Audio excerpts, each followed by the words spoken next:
Hi guys, जय हनुमान। जोसा counselling का प्रोसेस जो कि 3 जून से चालू होने वाला है। 3 जून से जब जोसा काउंसलिंग का प्रोसेस चालू होगा 127 कॉलेजेस की 700 से ऊपर कॉलेजेस की ब्रांचेस को आपको प्रेफरेंस ऑर्डर में अपना डिक्रीजिंग इंटरेस्ट भी डिक्रीजिंग करते हुए बनाना है।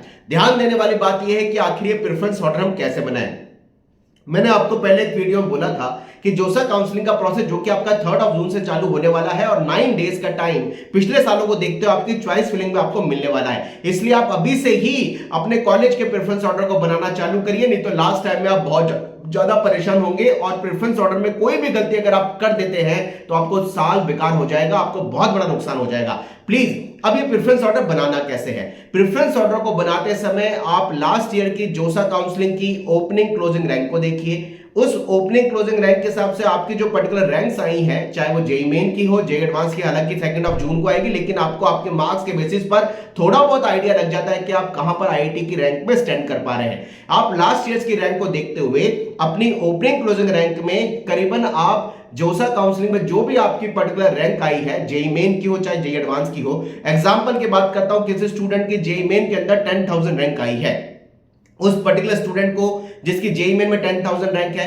करीबन लास्ट ईयर 2,000 3,000 से जो रैंक पे कॉलेज मिलना चालू हुए हैं और उसकी रैंक में करीबन 10,000 से अगर मैं बात करूं नीचे की तरफ 20,000 तक रैंक में जो कॉलेज मिले हैं, कॉलेज जो ब्रांच मिली है, उनको अपनी प्रेफरेंस ऑर्डर में उसको लिखना जरूरी है। यानी जो भी आपकी पर्टिकुलर रैंक्स आई हैं उसमें हायर साइड ऊपर 5-7 हजार रैंक का डिफरेंस लेते हुए और करीबन नीचे की तरफ 10 से 15 हजार रैंक का डिफरेंस लेते हुए आप अपनी प्रेफरेंस ऑर्डर को जरूर बनाइए। ब्रांचेस के प्रेफरेंस को बनाने के लिए आप उस ब्रांच में अपने इंटरेस्ट को देखिए, क्या उस ब्रांच को आप पढ़ पाएंगे, क्या उस ब्रांच में आपका स्पेसिफिक इंटरेस्ट आ सकता है, उसका स्कोप क्या रहने वाला है। पर्टिकुलर ब्रांच में आप जब भर रहे हैं तो इंटरेस्ट रिलेट करते हुए डिक्रीजिंग ऑर्डर को बनाना बहुत ज्यादा जरूरी होता है। साथ साथ यह भी देखना जरूरी है क्या किसी कॉलेज में ब्रांच चेंज का ऑप्शन है, उस ब्रांच में आपका स्पेसिफिकली इंटरेस्ट है या किसी के आप कह सकते हैं कि किसी से पूछ करके या किसी के इन्फ्लुएंस में उस ब्रांच को ले रहे हैं। ये सारी चीजें आपको कैलकुलेशन में लगानी है, यानी ब्रांच देखनी है, ब्रांच का स्कोप देखना है, ब्रांच में आपका इंटरेस्ट देखना है, ब्रांच में पर्टिकुलरली कॉलेज में ब्रांच चेंज का ऑप्शन। कई बार बच्चे सोचते हैं कि यार इस कॉलेज में लोअर ब्रांच में चले जाएंगे, ब्रांच चेंज कर लेंगे, तो ब्रांच चेंज के ऑप्शन को भी देखना जरूरी है। इंटरेस्ट देखिए, अपने इंटरेस्ट पे डिक्रीजिंग ऑर्डर में उसको, क्योंकि काउंसलिंग में जब आगे के राउंड के प्रोसेस होते हैं आप सभी को फ्लॉट का ऑप्शन मिलेगा, फ्रीज का ऑप्शन मिलेगा, स्लाइड का ऑप्शन मिलेगा। यानी आपको जैसे एग्जांपल की तरह 9 सीरियल नंबर पे कोई कॉलेज की ब्रांच अलॉट हुई, अब 9 से जब आप आगे के राउंड के काउंसलिंग में जा रहे हैं तो 1 to 8 आपको ब्रांच मिलेगी। अगर कुछ नहीं मिलता तो वापस 9 नंबर की ब्रांच जो आपको मिली है, एग्जांपल में कोट कर रहा हूं, वो आपको वापस मिल जाएगी।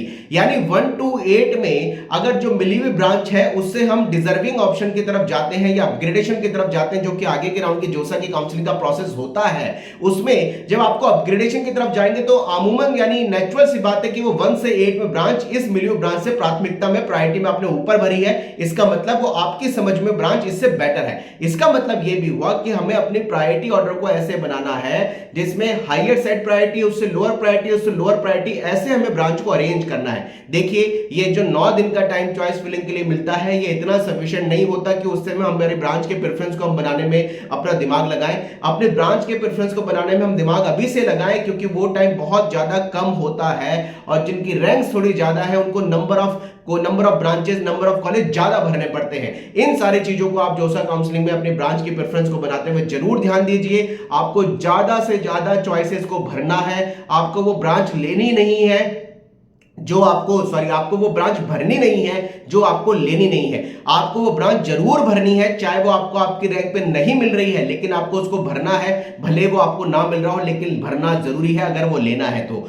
याद रखिए चॉइस फिलिंग के लिए केवल आपको 1 टाइम अपॉर्चुनिटी मिलेगी, 9 डेज का टाइम आपको चॉइस फिलिंग के लिए मिलेगा। ऐसा नहीं है कि वो टाइम को बढ़ा दिया जाएगा। उस 9 डेज के ड्यूरेशन में आपको मैक्सिमम कॉलेजेस की मैक्सिमम ब्रांचेस को भरना है। जोसा की वेबसाइट पे लास्ट ईयर की ओपनिंग क्लोजिंग से आप थोड़ा ट्रेंड का आइडिया लगा सकते हैं, ब्रांचेस के स्कोप से आप थोड़ा आइडिया लगा सकते हैं, और चॉइस फिलिंग में आपको ज्यादा से ज्यादा ब्रांचेस को भरना चाहिए, वो ब्रांचेस जो आपको लेनी है।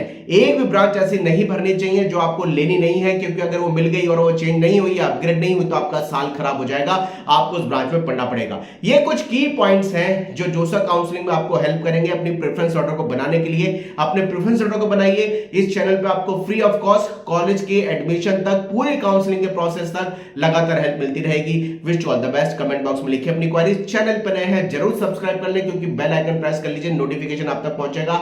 और सब्सक्राइब करने पर जब भी हम आपके बीच लाइव आएंगे आप तक प्रॉपर और authentic information free of cost लगातार पहुंचती रहेगी। Wish you all the best. जय हनुमान।